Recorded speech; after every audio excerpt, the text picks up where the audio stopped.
जय जगन्नाथ सांग मैंने वेलकम करुच्ची मो यूट्यूब चैनल प्रश्नपत्र को। चलते आज प्रश्न उत्तर वीडियो स्टार्ट करना। आज प्रश्न उत्तर रही गौतम बुद्ध विषय आज डिटेल्स आम आलोचना करबा। किछि प्रश्न मात्र मुझे आसी। आज प्रथम प्रश्न है गौतम बुद्ध केउठारे जन्म ग्रहण करथिले।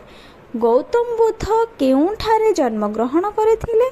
Option A Kashi, option B Magadh, option C Bihar, option D Lumbini. यार सठिक उत्तरटी हेउछि ऑप्शन डी लुम्बिनी। गौतम परवर्ती प्रश्नटी हेउछि गौतम बुद्ध केबे जन्म ग्रहण करथिले। आमे तो प्रथम प्रश्न आलोचना करथिले जे गौतम बुद्ध केउठारे जन्म ग्रहण करथिले।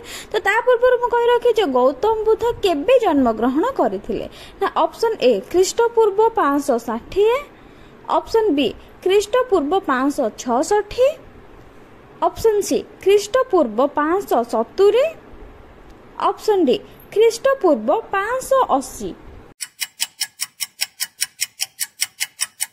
यार सठिक उत्तरटी हेउछि ऑप्शन बी ख्रीष्टपूर्व 566 मसीह गौतम बुद्ध जन्म ग्रहण करथिले। केउठारे जन्म ग्रहण करथिले ना लुम्बिनी ठारे जन्म ग्रहण करथिले गौतम बुद्ध। चलंतु परवर्ती प्रश्नटी आलोचना करबा। 3 नंबर प्रश्नटी हेउछि गौतम को पितांक नाम कोन थिला। गौतम को पितांक नाम कोन थिला। Option A Arjun, option B Suddhodana, option C Ajatashatru, option D Yudhishthir. यार सठिक उत्तरटी हेउला ऑप्शन बी सुधोधन। गौतम बुद्धंक पितांक नाम हेउछि सुधोधन। बुझेला गौतम बुद्धंक जन्म केउठारे हेतिला, केबे जन्म ग्रहण होइतिला एवं तांकर पितांक नाम कोन थिला। तो आमे तीनोटी विषय रे ही आलोचना कले। चलंतु परवर्ती प्रश्नटी आमे आलोचना करबा जे गौतम बुद्धंक मातांक नाम कोन। गौतम बुद्धंक मातांक नाम कोन। प्रीवियस प्रश्न रे हम आलोचना करथिले जे तांकर पितांक नाम कोन थिला।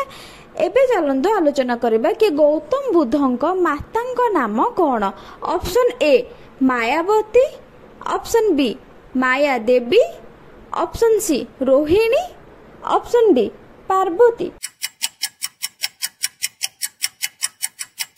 यार सठिक उत्तरटी हेउछि ऑप्शन बी माया देवी। गौतम को मातांक नाम हेउछि माया देवी। परवर्ती प्रश्नटी हेउछि भगवान बुद्धंक बाल्य नाम कोन थिला। भगवान बुद्धंक बाल्य नाम कोन थिला। Option A Ram, option B Gopal, option C Siddhartha, option D Rohini. यार सठिक उत्तर है ऑप्शन सी सिद्धार्थ। गौतम बुद्धंक बाल्य नाम हेउछि सिद्धार्थ।